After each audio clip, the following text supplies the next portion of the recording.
Good afternoon, everyone. I'm JP Shortle. I'm the Director of Communications and Advancement at the Center for Social Concerns at the University of Notre Dame. And today I'm joined by Dr. Mark Fox, Margie File, Dr. Bernard Nolan, and Bridget Kelly for a panel on perspectives on COVID-19 and the common good. Dr. Mark Fox is the Associate Dean and Director of the Indiana University School of Medicine, South Bend. He's a professor of medicine and pediatrics at IU School of Medicine, South Bend, and adjunct professor, School of Public Health at IU School of Medicine, South Bend. I'm missing one thing in that introduction though, right, Dr. Fox? Well, two things that might be relevant. So one, I'm adjunct faculty in theology at Notre Dame and the deputy health officer for the county. Okay, great. That's what I thought I was missing. And we're joined by Professor Margie File. She's a faculty joint appointment in theology and at the Center for Social Concerns. She's a faculty fellow of the Kroc Institute for International Peace Studies, and she's co-founder of the St. Peter Claver Catholic Worker Community here in South Bend. We're also joined today by Dr. Bernard Nolan. He's the director of the Eck Institute for Global Health here at Notre Dame. And we're joined finally by Bridget Kelly. She's spokesperson and communications director for the United Food and Commercial Workers Local 700. Welcome, everyone. Thank you. Thank you. So we talked a little beforehand, and Dr. Fox and I talked before some others joined us. And on the question of the common good, Dr. Fox was saying, it seems to him that the common good might be something we're thinking a little more about right now than we ordinarily do because of this pandemic. So maybe we'll start with that insight that Dr. Fox had as we were beginning, and then we'll go ahead and invite Dr. Fox to share some of the things he thinks is most important for us to understand and do at this point. And then we'll move to Professor File, Dr. Nolan, and Ms. Kelly.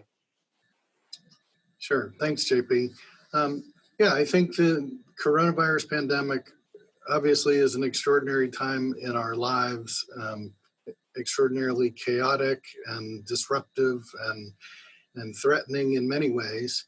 And I think there are a lot of people who don't go through their daily lives thinking about the common good. And so I also think it's been extraordinary in people's response to this pandemic, how they really do seem to hearken to the common good, and they're undertaking extraordinary measures, not only for the protection of themselves or their families, but even more for other people in the community. And I think that has a particular impact on those who are most vulnerable, whether by virtue of age and underlying medical problems, or by virtue of their need to be out in the community in essential lines of work. And so I think that brings me to kind of what I think are some of the most important things to do. I think it's a time to focus on your family and on your household, not only for their protection, but also because those are really the people that's the limited circle with whom you should be interacting in a physical way in the course of any given day. I know the term social distancing seems to have entered the vernacular, and I really resist that because I think what we want to accomplish is physical distancing and not social distancing. We want to promote social connectivity as much as possible while maintaining physical separation. So I think that turning inward to your family unit or your household unit as the nexus for your physical interaction, but maintaining social connection elsewhere is important. As I said, I think the focus on the most vulnerable, both economically vulnerable and medically vulnerable, is an important obligation in our response to the pandemic. So again, that's largely managed by staying at home, but also how do we protect and serve those who are most vulnerable? Margie and I have been working on services for homeless individuals here. Anyone living in a congregate living setting is at risk of really rapid transmission of the virus if it gets introduced into that setting. And so how we protect those individuals, particularly those who who are living in homeless shelters or other congregate living settings is an important challenge for us to address as a society.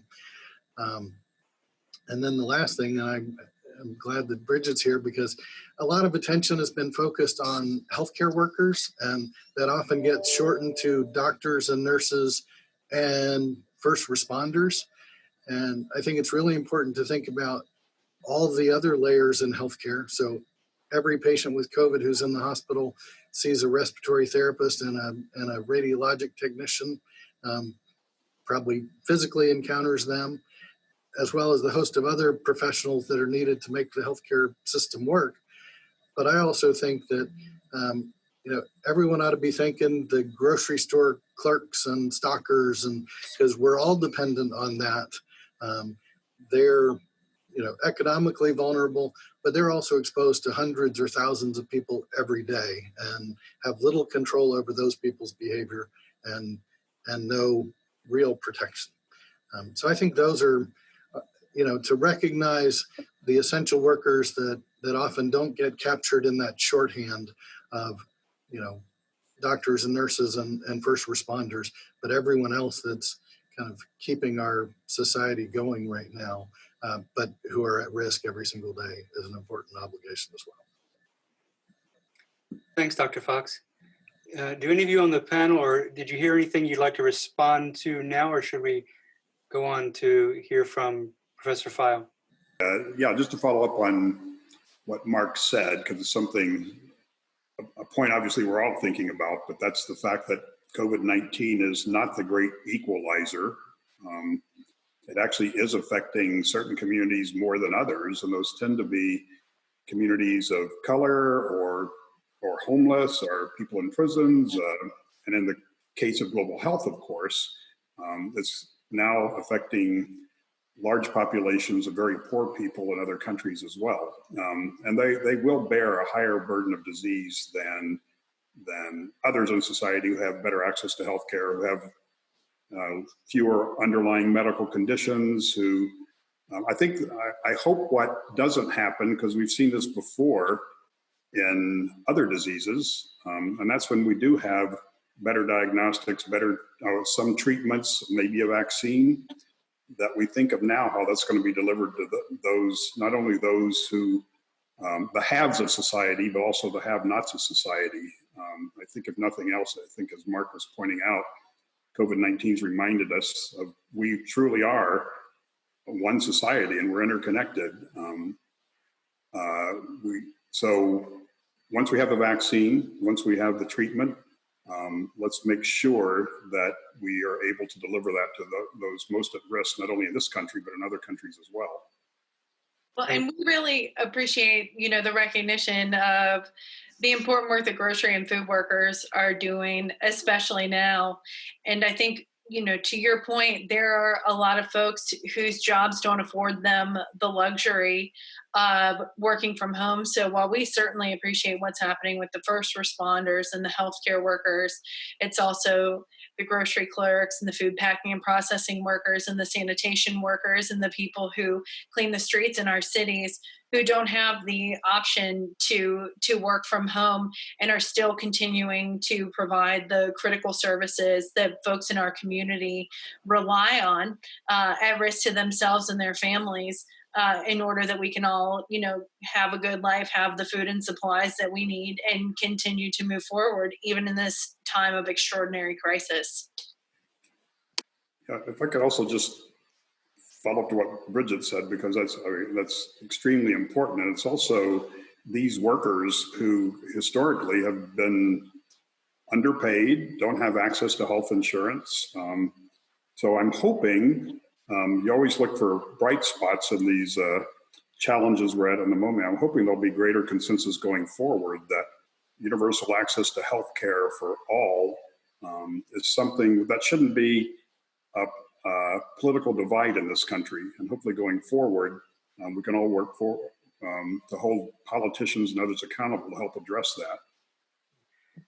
That's a great point, Dr. Nolan. And I myself have been wondering if our current expanded imagination of the common good will outlast the crisis. I sure hope it does, but I also have experienced enough crises in my life to see that lots of the concerns that get on people's radar during crises sometimes fade off the radar once the crisis has subsided. I hope that's not the case. Professor Feil, do you want to share with us your thoughts on this? Sure, and I can build on what Mark and Bernard and Bridget have just been saying. I think when I think about the common good, I think about the flourishing of each person and every person in society. And so that if even one person is left without their basic necessities to flourish, the good of everyone is diminished. And I think what has been said so far reflects really well that understanding of the common good, and also using the lens of the preferential option for the poor. What do these signs of the times during this pandemic look like from the perspective of the people who are most vulnerable, who are marginalized?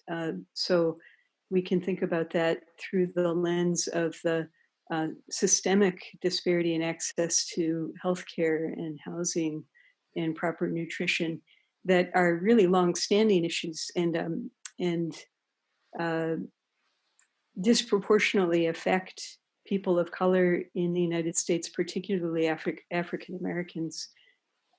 So as we've been talking about so far, there is an opportunity using this lens of the preferential option for the poor to ask, well, what would it look like to make more accessible preventive health care and more resources for mental health care, more resources for recovery of various sorts in our local communities.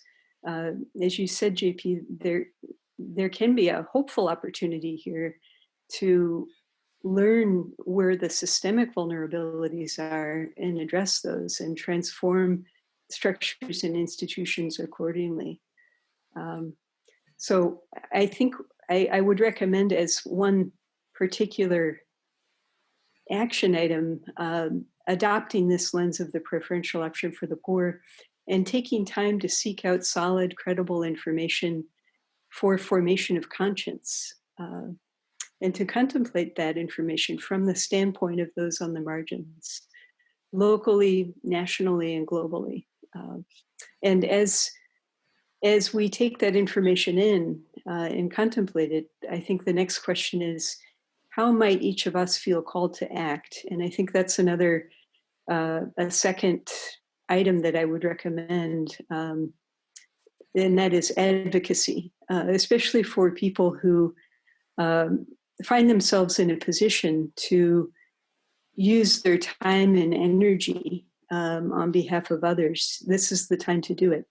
Here in our own local community and in the state of Indiana, we have an organization called Faith in Indiana, which is an interfaith community-based organizing movement. And I would recommend that people consider that. For those who might live elsewhere, I think there are a number of organizing initiatives, but to use our time, energy, and talents to advocate in solidarity with others, and particularly those who are most vulnerable, is a very important work to be done right now.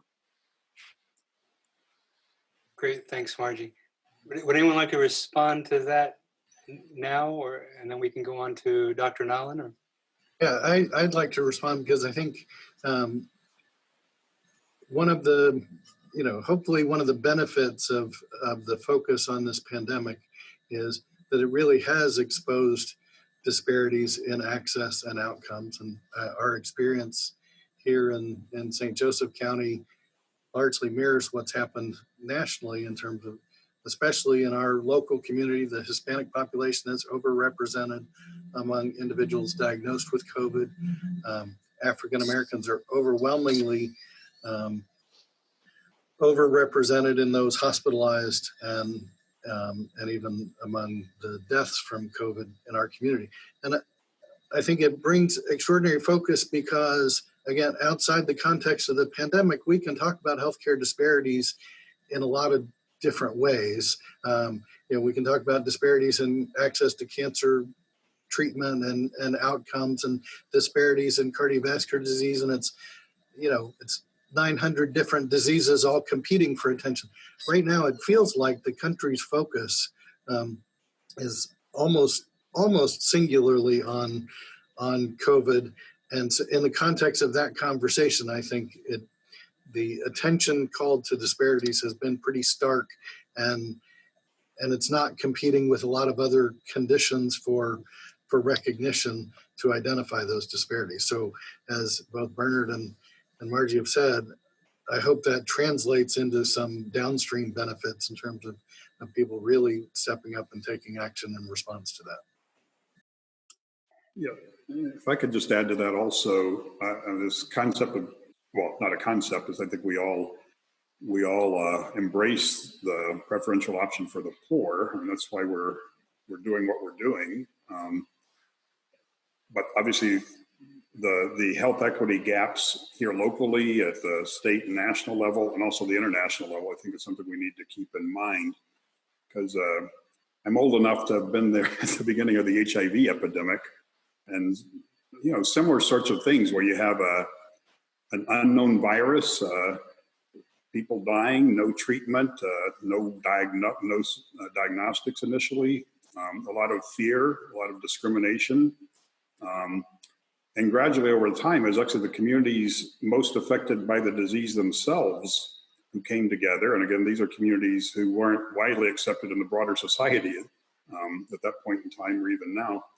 But they're the ones who put the sorts of pressure to hold people accountable, to put their lives on the line for making sure that that once there was better treatment and better access to health care, that benefited not just themselves, but everyone who was affected by the disease, including internationally. If it weren't for those same people who now were living with the disease and no longer dying, demanding that the U.S. government also contribute and other developing countries to assist poorer countries to deliver treatment for HIV, it wouldn't have happened. And I can give lots of examples, whether it be a polio vaccine, a measles vaccine. We see this over and over and over again. Fortunately, the U.S. government has always played a big role in supporting multilateral and national institutions to improve access to life-saving interventions. It's a bit of a challenge at this point in time, of course, when we have these, in many countries, that stream towards nationalism and just going it alone. But again, I remain hopeful that not only will people truly embrace the preferential option for the poor to make sure that people are not left behind once we have better approaches to this disease, but also that our government and other governments are part of the solution and not part of the problem. Great, thank you. So, Dr. Nolan, do you want to go ahead and share further, or maybe you've given us plenty to understand and do at the moment, but do you want to go ahead and share your perspective from the EC Center? Well, yeah, I'll be happy to add a couple of other things. I think we've covered a lot. I mean, obviously the EC Institute for Global Health. Global health is not about just having a passport. It's about looking for ways to address the health equity gaps, no matter where they occur, whether it be in your own backyard or in another country. But a couple of other things I've been thinking about in the midst of all this. So, the recognition that, I don't know how to say this without sounding a bit flippant, but that science matters. And I only say that because in my career, I've seen over and over a growing tendency to just ignore whether it be climate science data or whether it be the impact of vaccines, to ignore that and to get your information elsewhere, because you can always find someone who was a naysayer or for whatever reasons will come up with a different perspective. I think part of the common good is trying to get people to rally around the best information that's available, and not latch on to lots of misinformation that's out there. And that's a challenge because, I mean, we're living in a world now where we're overwhelmed and we have a wealth of information, and unfortunately a big burden of a lot of misinformation. Obviously, from my perspective, I'm prejudiced. I think that when it's issues related to medicine or science, you listen to the scientists and the public health professionals, and hopefully our politicians will do that and the citizens will do that, because we're all in this together. I mean, the virus is our enemy. It's not each other. So I'm hoping that, because we continue to see this, and I'm sure others here have also been asked questions related to the virus that someone pulled off internet, or they heard from someone else, or the rumor mill. So it's great we can communicate as quickly as we can, but we also have to develop some personal responsibility for trying to do due diligence to understanding really what the best information is. And if we don't know, well, we don't know yet. But as we learn more and more, we need to rally around that and not around separate individual or political agendas. And obviously here at Notre Dame, where we do training and science of all sorts of different types, whether it be social sciences or laboratory-based sciences. Obviously, the Institute of Global Health does training in global health. Notre Dame will continue to be a contributor to that, to try to increase our knowledge and the information basis around which we can all rally. One last thing, I just go back to this issue, again, going back to my experience in the early days of the HIV epidemic, which we're seeing now with COVID-19, the whole issue of discrimination.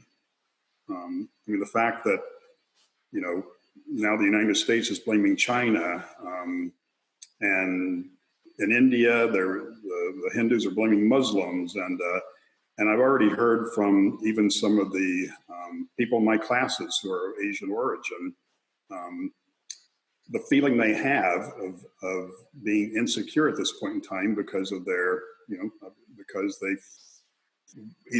of the way some negative interactions they've had, or their fear of negative interactions.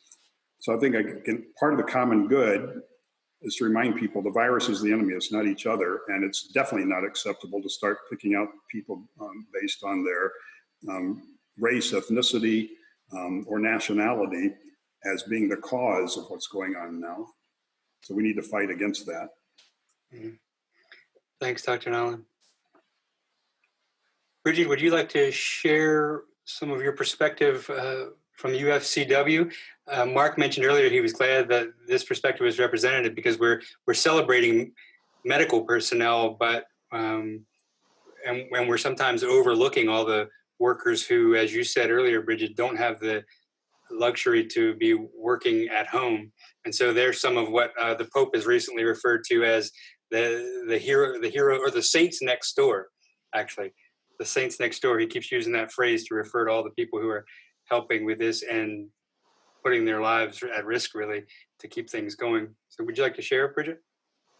Sure. Well, we think our members are the best in the business, pandemic or no pandemic. I mean, they are food professionals who make sure that people in our community have what they need when they go to the grocery, that, the food that they pack and process is done safely and well. So, to the point of making decisions rooted in science. I mean, there are decisions that are rooted in science every day. It's why members in grocery stores have to keep temperature logs. It's why folks have to cook food to a certain temperature. It's why there are particular sanitation procedures in plants. It's to keep us all healthy and safe and well. And, this crisis has really illustrated how much we all are in this together. And if we all take small steps toward keeping each other healthy and well, it will make a huge difference. And if we all decide to take small steps in the opposite direction, it could really have catastrophic consequences. And so our members have continued to go to work in grocery stores and in food plants when folks were stocking up to head home and hunker down. they were going in the opposite direction. They were going into work to make sure that families in our community had the food and the supplies that they need. And so when we talk about the framework of the common good and these small things that can really make transformative change, if folks aren't leaving their houses, one place that they are going is to the grocery store. And so there are a few concrete things that people can do for the good of all of us. So for shoppers and their families, as well as for workers and their families, it's opting to wear a mask when they go to the grocery store. It's staying 2 carts apart. It's not touching every piece of produce. It's not taking your whole family on an outing to the grocery store. It's using credit cards if you can. Money is dirty. And we all know it's really important to be washing our hands right now. And it's treating people well and with kindness. People in the grocery stores are working long hours. They are stocking the shelves as fast as they can. They're trying to replenish the products as quickly as possible. And so a little bit of grace goes a long way. And, these folks, our members, they are the helpers. They are the ones making sure that people are able to eat while they are self-quarantining. They are the ones making sure that people have the supplies that they need. And so while we appreciate the recognition of the work that they do during this crisis, which has certainly been extraordinary, we think our members do extraordinary work every single day. That's great, Bridget, and eloquently put. Thanks. So we have several more minutes together. If you all would like to respond to things you heard your colleagues on the panel. Yeah, I'd like to jump in and respond to Bernard's comment about, science matters. And absolutely, I agree, obviously, that physicians and scientists and public health professionals ought to be the key sources of information, and how we respond both to kind of the initial phase of the pandemic, but also ought to play a key part in informing how we move out of it and how we return to work and return to some level of normalcy. The other thing I want to say is, I started to say truth matters. I think honesty matters. And one of the things that's, kind of been profoundly impressed on me is there's a lot of information coming out. And as Bernard said, a lot of misinformation as well. And it's really kind of, the volume is fast and furious. But it's humbling to admit how much we don't know. And so, I think it's also important that people are really honest about, we don't know, and this is our, best judgment about how we ought to move forward. And just as a quick example, even guidance from the CDC about protective equipment, clearly the gold standard is an N95 respirator. And they've kind of compromised and said, what often doesn't get said is, but when they aren't available, then our next best recommendation is, to go a different route. And it often gets framed as, well, this other route is an acceptable way to go. But it really needs to be couched as, this is the compromise for those settings when there aren't adequate supplies. It's not that this is now accepted as the preferred approach. So I found some of that, notwithstanding what comes out from the presidential podium, but even some of the guidance from a respected entity like CDC, I think, has not been framed quite as honestly as I might have hoped. Yeah, if I could just respond to something you said, JP, and that is that you've seen over and over, and I agree with you, that when these things happen, that once the crisis is over, the concern for the common good and the goodwill that's going on doesn't always outlast that. And that's true. I think people need to know that this is not a one-off. I mean, once we get beyond COVID-19 with a vaccine and treatment, et cetera, and I mean, the science is pretty remarkable, to be honest. I mean, even the idea we might have a vaccine in a year and a half would be the quickest vaccine development of all time. But this was predictable. This epidemic, this pandemic was predictable. And there's been for couple of decades, there's been scenario planning, which is shocking that we weren't better prepared than we were. And that's why a lot of the recommendations Mark is referring to were based not on good public health approaches, but just to try to address the paucity of N95 masks or tests, et cetera, et cetera, et cetera. But after COVID-19, there will be something else, and whether it's vector-borne, like we've already been through Zika, or whether it's an influenza, or whether it's another coronavirus. This is the first pandemic of the 21st century, but it won't be the last one. And even, so I know that's not the way, unfortunately, humans normally think. Once you get beyond this, you breathe a big sigh of relief and maybe go back to your old ways of doing things. But that is sticking your head in the sand, because everything we know about viruses, about human interactions, about the way the world is going, indicates that this is the first pandemic, but it definitely won't be the last pandemic, even within the next couple of decades. I've been wondering, and maybe I'll frame it as a question for you, Mark and Bernard, as a question of public health. Thinking about the systemic disparities that this time of COVID reveals. So in structural inequities in access to the goods of human flourishing, like housing, healthcare, nutrition, and thinking about your comments, Bridget, employment, dignified employment under safe conditions. From a public health perspective,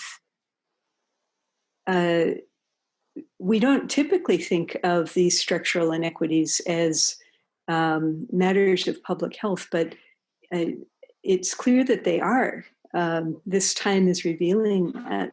And so moving forward, what would structural transformation look like in these various areas so that when the next wave comes, we are better prepared?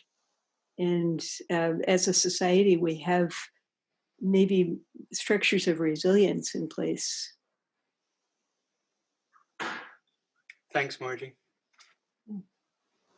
Well, I want to follow up on that, actually, to your earlier point in talking about advocacy and disparate impact on communities and on people and families who are struggling now, were struggling before, and the importance of the continued advocacy and speaking truth to power about what is actually happening in our society and how systems do or do not work.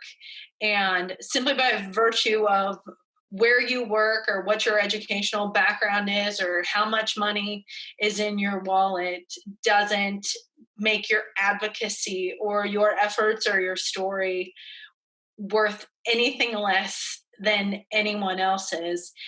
And I think that for people who are in power right now to be listening, maybe not completely hearing, but listening more to people who work hard every single day and have continued to work hard through a pandemic in an extremely challenging time, that hopefully that can amplify their voices and really lay the foundation for long-term systemic change that can really lift everyone up and actually create a strong foundation for the common good for all of us, not just some of us. Mm-hmm. Mm-hmm. Thank you, Bridget. Thanks, Bridget. Yeah, obviously, that's a huge question, Marty. Actually, addressing all the inequities in society going forward is something we can all aspire to, but I think, let's face it, in our own country, there's over the past, in my lifetime, and I'm old, but not that old, this ramping up of the social divide between very wealthy people who continue to benefit and politicians who continue to support that growing divide at the expense of the middle class and the lower income or even those without income is something which should be absolutely intolerable in this country. And where you begin with that, I mean, people, as you know, people are thinking about all sorts of potential approaches, whether it be a guaranteed income, because there is such a link between having a job, having a source of income where you can make decisions on how you're going to support your family and your community. I'm not the economist in the crowd, so I know it's these experiments are going on. I think ultimately it gets down to the point, and this close link. I think another thing, if nothing else, COVID-19. We always talk about the link between health and economic development, and we're seeing it in real time now. So even though we always talked about that, frequently, I mean, the lack of access to healthcare in this country and the decrease in funding for public health infrastructure in the United States was driven to a large extent that was just kind of a waste of resources somehow, that people should just, this sort of strain of individualism, which is part of the very founding of our country, wasn't meant to only have the powerful come out on top. So the American people in general also have a real tendency to be generous. And I think if we can build on that and ride that forward, hopefully we'll come out to a better place post-COVID-19, so we'll be better prepared in the future. Thanks, Bernard. And I would just echo that. I think, Margie, you have identified really the key issue, I think, for addressing inequities in health access and outcomes. And, it's not much solace, but I went to medical school a little more recently than Bernard, but not by too much. But even in that time, I don't remember ever having, a lecture or presentation on health disparities or social determinants of health or anything. So I think we've come quite a ways in terms of our understanding and how it's represented in medical education, for instance, at least to some extent, although still too often not really identifying the root causes and the systemic issues that underlie those, the social determinants and health inequity. So I don't think there's a ready or simple solution because so much is interconnected to that, but recognizing fundamentally that they are a reflection of systemic racism and other challenges is an important element that maybe this pandemic will enlighten more people to that. And then to Bernard's point, the underfunding for public health, as a public health official here, we have about $10 or $11 per capita devoted to public health in our county. And it's hard to respond to a pandemic with funding at that level.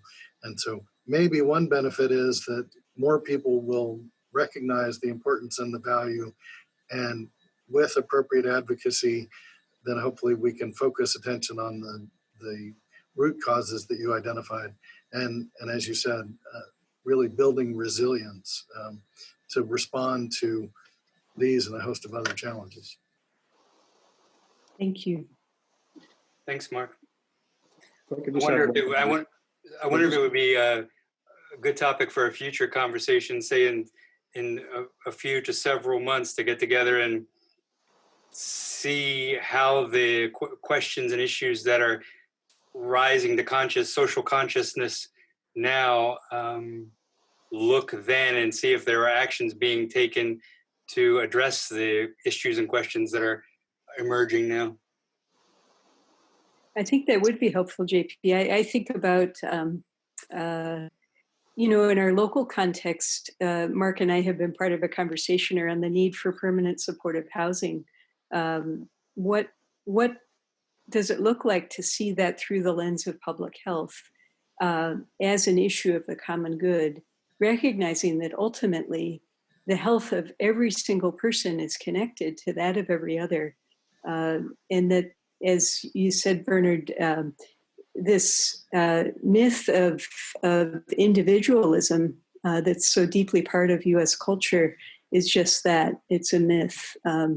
There's no doubt that the current crisis is having disproportionate impact on those who are most vulnerable, particularly Hispanic, Latinos, and African Americans.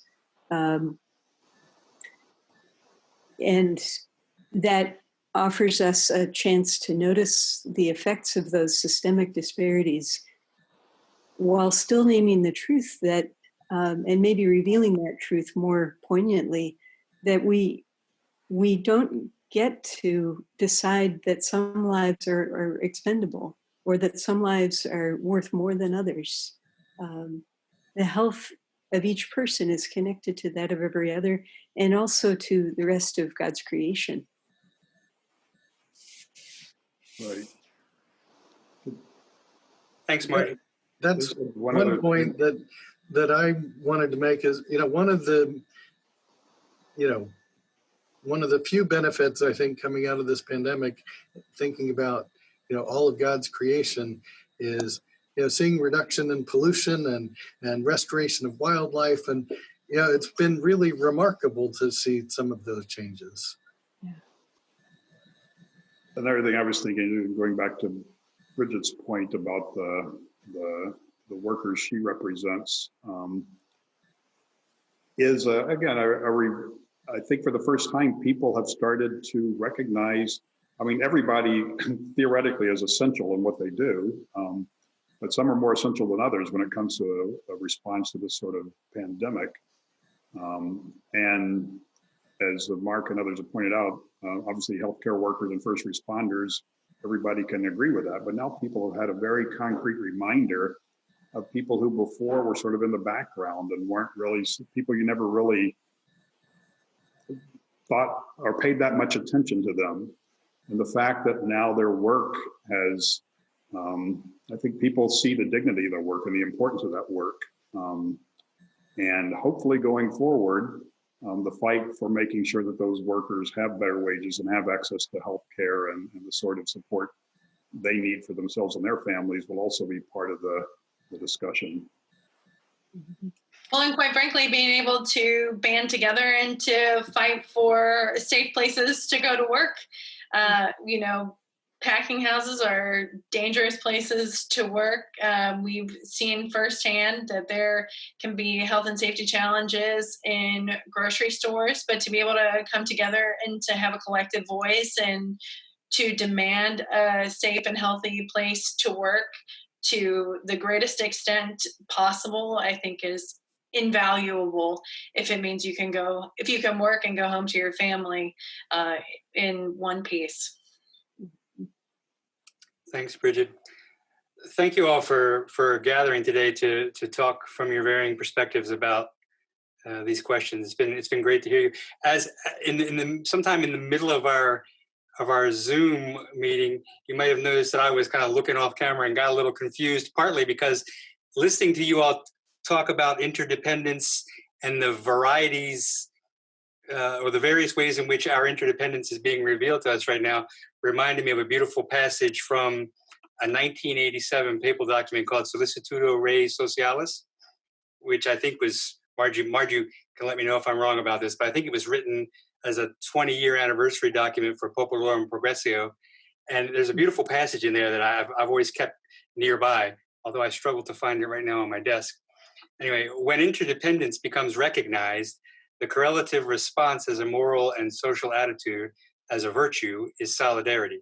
This then is not a feeling of vague compassion or shallow distress at the misfortunes of so many people, both near and far. On the contrary, it is a firm and persevering determination to commit oneself to the common good. That is to say, to the good of all and of each, because we are all really responsible for all. I kept thinking of that, and I'm glad I shuffled here and found that even though it meant a moment of confusion when I seemed to lose direction. So thank you all for joining us, and I'm going to look for opportunities for us to talk in a few months to see, as I said, if the questions that are rising to the surface now are ones that we keep in front of us. And if we're not, maybe we can do our small part to help keep those questions in front of us. Thank you all very much. Thank you so much. Thank you. Nice to meet all of you. You too. You too. Take care. Take care, everyone.